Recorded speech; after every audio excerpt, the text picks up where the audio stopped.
You know, around episode 8, it started getting kind of good, but I got some problems. Hello and welcome back to Nerddom. My name is Matt. Thank you so much for joining me today. And finally, this show is over. It lasted about 4 weeks, so it only took about 1 month. They released these episodes in huge groups. I don't know how you guys are feeling, but I do miss the 22 episode season, especially for half-hour shows like this. That's just one thing that streaming content kind of ruined, is that whole year-long season, and then the summertime is for reruns and movies. I swear, a streaming channel needs to do Saturday morning cartoons again or something. But I guess cartoons are always streaming, so what's the point? The season finale just aired last night. I actually just got a chance to finish it right now. And yeah, I have some thoughts. Overall, this felt like 9 episodes of half Lonnie, half Peter Parker show with Nico and what the was her name? See, I couldn't even remember her name. Her name's Pearl. So we didn't get much out of those friends, but we got a lot of Lonnie, a lot of Harry Osborn, and of course, Peter's relationship with Norman Osborn. And then Lonnie with his gang, the 110th gang, or 110? I don't know. I think that's the name of them. Personally, if you ask me, I think the show was more interested in telling the Lonnie story than it was telling the Peter Parker story. And that is one of the mistakes that I think this show makes, is that it's concentrating more on this possibly a 3-season arc where Lonnie is becoming this evil villain. But again, he got into the gang to save his brother, and he found what that he was missing. What was he missing from, I guess the first episode maybe was showing him not fitting in with the outside world, but he was fitting in at school. I've seen that. So now him outside of school fitting in with this group of gangsters gives him a place in the world. But then he had his girlfriend and he had promising things and he's lying to his family. And what happened to his family being so caring and stuff? Now he's just telling lies and no repercussions? With that, there is some mistakes in logic here. First off, the fight in the middle of the street. This fight goes on way too long to be in the middle of a main street in New York City. I'm sorry. I can suspend my disbelief for quite some time, but if we're in the world that this is taking place in, and these cops are fully armored out, decked out, and they're not responding to this street fight with Oscorp stuff, with cops getting ramrodded across the road, this was way too long of a fight. Way too long of a fight. And Lonnie going into the back of the truck, if you watch it again, the doors are open. He opens the doors, he climbs in, the doors are still open. It's out of convenience for their story that the doors are closed again, like entirely closed. So much so that when the canister, the vial starts leaking out the gas, he has to push them open dramatically. And that's how much force it took to move them. I found that to be way too convenient. I think if he climbs in, it's not like he closed the doors behind him. Did he do that? We didn't see it. Kind of crazy. It seems like it was all there just so that he could breathe in the gas and become Tombstone. Yeah, you see at the end of episode 10, the skin is starting to change color. So he's starting to change to his pale self, possibly. And now he has superpowers. So he is superpowered and he helps out Spider-Man beat Scorpion. This does play on the with great power comes great responsibility. Norman tells Peter with great power comes respect. He's got to earn the respect. So Peter was about to straight destroy Scorpion, and Lonnie is the one to tell him that he's going too far. The dude who is joining the gang, who is getting the people to rile up against the other gang and to get weapons, to what's your plan with these weapons, Lonnie? Is your plan with these weapons to kill or maim the Scorpion clan? But then Peter and Spider-Man's taking it too far and he's telling Spider-Man that he needs to be a hero and that he is good. That again feels way too forced. It should have came from Nico. It should have came from somebody else. Maybe May, being something in this show, being anything in this show, really. She's nothing. It felt way too forced for it to be Lonnie.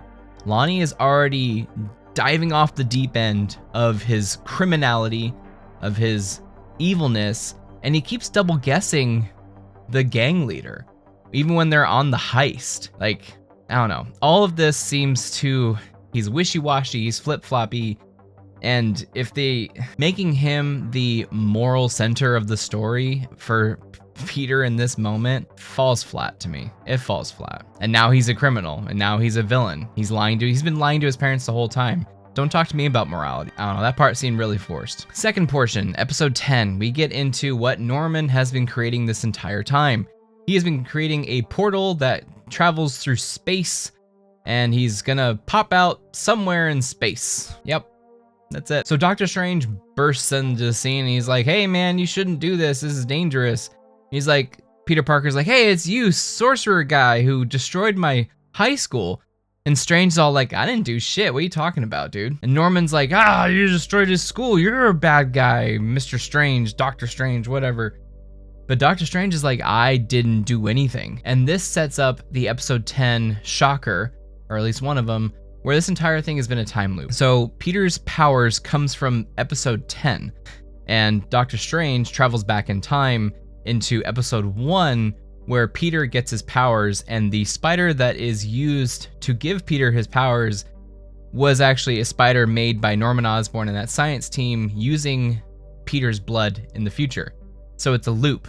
It's an endless loop. Now, the part that I don't understand is that how many witnesses were at Midtown High when this crazy sorcerer with a red cape destroyed it? Did he mind wipe everybody? Well, mind wiped everyone except for Peter, except for Nico. Who all saw this alien? Who all saw this sorcerer?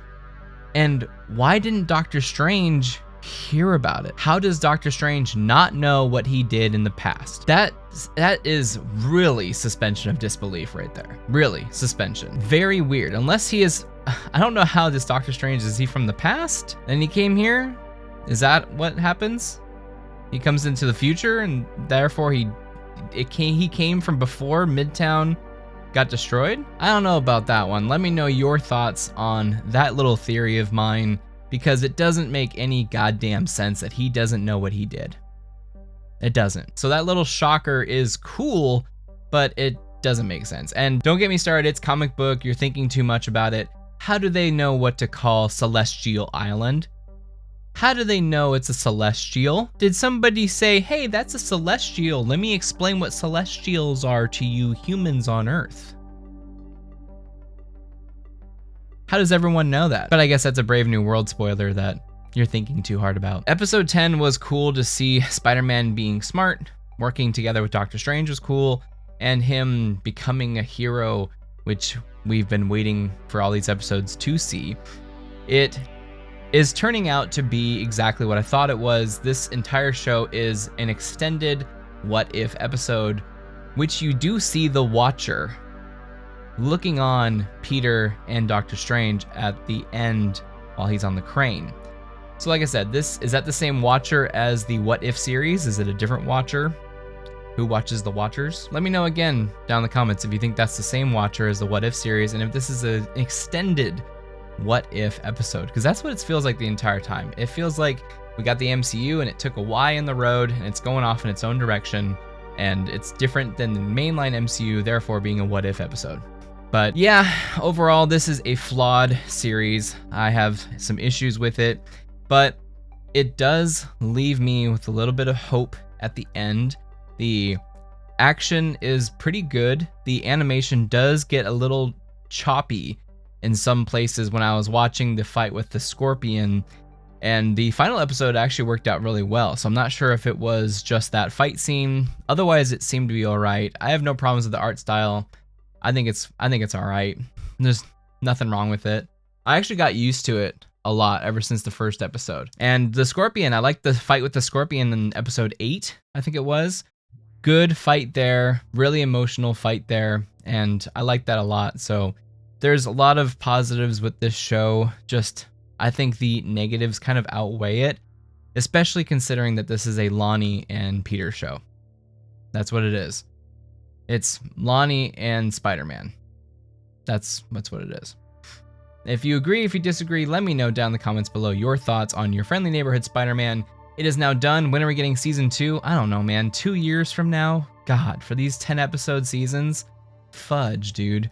It should be 22 episodes once a year. That's how it should be done. Rake in the money. Rake in the money, Disney. I'm helping you. Help me help you. And if you like the video, feel free to subscribe. Also, feel free to smash the like button. Really does help out the channel get pushed out to new people. And until next time, thank you so much for watching, and we'll see you later. Take care.